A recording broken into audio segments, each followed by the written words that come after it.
नमस्कार। स्वागत है आपका प्रोफेशनल एस्ट्रोलॉजी पर। मैं यशराज तिवारी आज आप सभी के सम्मुख उपस्थित हुआ हूं जुलाई 2024 के मासिक राशिफल को लेकर।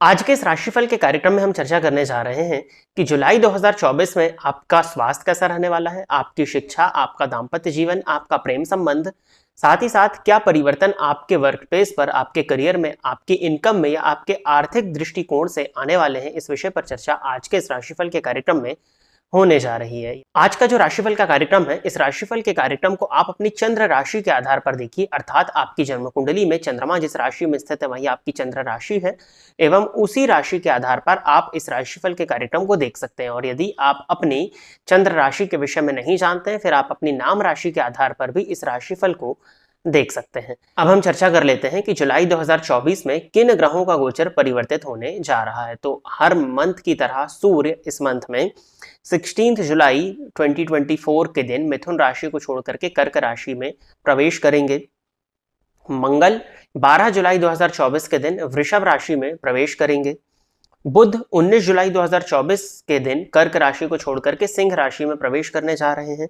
साथ ही साथ शुक्र मिथुन राशि को छोड़कर के 7 जुलाई 2024 के दिन कर्क राशि में प्रवेश कर जाएंगे। साथ ही साथ 29 जून 2024 से लेकर के 15 नवंबर 2024 तक शनिदेव वक्री रहेंगे और इनका जो वक्र काल होगा ये टोटल 139 डेज का होने वाला है। तो इन्हीं ग्रहों के गोचर के आधार पर हमारा इस मंथ का राशिफल होने जा रहा है। यदि आप इस कार्यक्रम को देखते हैं और इस कार्यक्रम के माध्यम से आपका कुछ भी लाभ होता है तो इस वीडियो को लाइक करें, साथ ही साथ इस चैनल को सब्सक्राइब करें ताकि इन फ्यूचर जो भी कंटेंट मेरे द्वारा इस चैनल पर अपलोड किया जाता है उसका नोटिफिकेशन आपको मिलता रहे। यदि इस कार्यक्रम के माध्यम से आपका कुछ भी लाभ होता है तो आप इस वीडियो को ज़्यादा से ज़्यादा लोगों के साथ में शेयर करें ताकि और भी लोगों का लाभ हो और उसका माध्यम आप बने।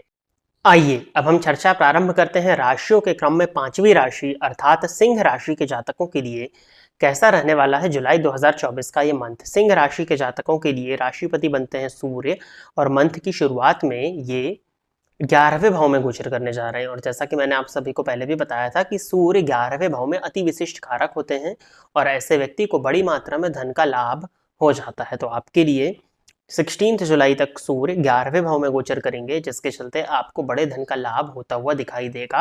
बट हाँ, स्वास्थ्य के पॉइंट ऑफ व्यू से मैं इसको बहुत अच्छा नहीं कहूँगा क्योंकि धन को कमाने के पीछे आप इतना ज़्यादा लगे रहेंगे जिसके चलते आपके स्वास्थ्य में परेशानियां आपको देखने में मिल सकती हैं। पेट जन्य रोग, पेट से संबंधित परेशानियां, अनियमित दिनचर्या, अनियमित खान पान के चलते आपको पेट से संबंधित परेशानियां इस मंथ में हो सकती हैं। तो आपको इस चीज़ पर ध्यान देने की ज़रूरत है। 16 जुलाई के बाद में सूर्य जब 12वें भाव में गोचर करेंगे और बुध ऑलरेडी 12th हाउस में है जिसके चलते त्वचा जन्य रोग, त्वचा से संबंधित परेशानियां भी आपको इस मंथ में देखने में मिल सकती हैं। और 16 जुलाई के बाद में जोड़ों में, हड्डियों में दर्द की शिकायत, पिता के साथ में संबंध का खराब होना, पिता के स्वास्थ्य में परेशानियां आना और आपको आंखों से संबंधित परेशानियां हो सकती हैं। तो इसका आपको ध्यान रखने की ज़रूरत है। कुछ उपाय हैं वो मैं बता दूंगा तो आप मंथ की शुरुआत में ही करिएगा। तो 16 जुलाई के बाद मुझे परेशानियां आ रही हैं उनमें अपने आप काफ़ी हद तक कमी आ जाएगी। शिक्षा के पॉइंट ऑफ व्यू से देखा जाए तो पंचम भाव के स्वामी गुरु बनते हैं, जाकर के दशम भाव में गोचर कर रहे हैं। तो आपको अपनी शिक्षा, अपने ज्ञान, अपने स्किल्स का लाभ इस मंथ में करियर में मिलने वाला है। यदि आप कॉम्पिटिटिव फील्ड के स्टूडेंट हैं, कॉम्पिटिटिव एग्जाम की तैयारी कर रहे हैं तो ये मंथ आपके लिए काफ़ी अच्छा होने वाला है। पढ़ाई के लिए भी, कोई एग्जाम है तो उस एग्जाम में परफॉर्म करने के लिए भी, या किसी एग्जाम का रिजल्ट आने वाला था तो उस रिजल्ट की पॉजिटिविटी के लिए भी ये मंथ आपके लिए काफ़ी अच्छा होता हुआ दिखाई दे रहा है। शिक्षा को लेकर के किसी भी तरह की चिंता करने की जरूरत नहीं, कंसंट्रेशन होता हुआ भी आपका दिख रहा है मुझे और किसी भी तरह की परेशानी आपके लिए शिक्षा के दृष्टिकोण से इस मंथ में मुझे दिखाई नहीं देती है। बुध जो है वो धनेश और लाभेश होकर के 12वें भाव में गोचर कर रहे हैं। फलतः जब लाभेश 12वें में हो तो धन का आगमन तो होता है बट धन का संचयन नहीं हो पाता है।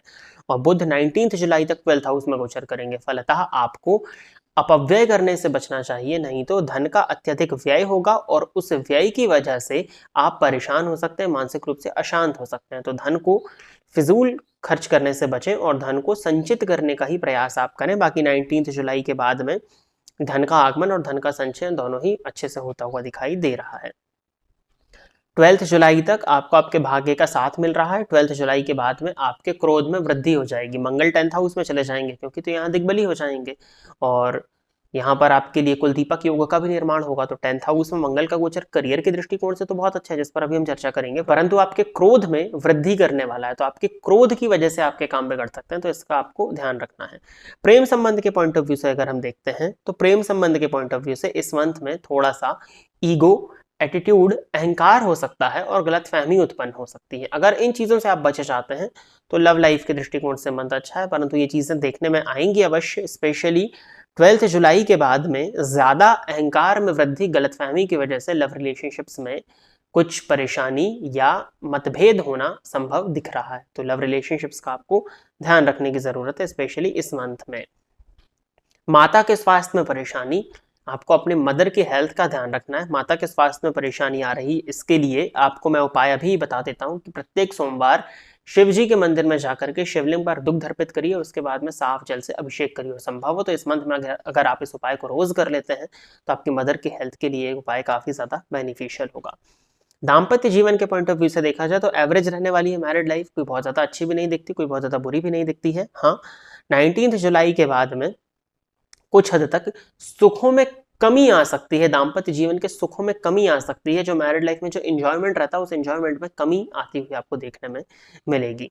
व्यापारियों के लिए मंथ अच्छा है, 19 जुलाई के बाद में और अच्छी इनकम होते हुए दिखाई दे रही है। 19 जुलाई तक हो सकता है पैसा आए पैसा जाए, ग्राहक की थोड़ी सी कम रहे, सेल्स आपकी थोड़ी सी कम रहे, बट उसके बाद 19 जुलाई के बाद में व्यापारिक दृष्टिकोण से आपके लिए मंथ अच्छा होगा।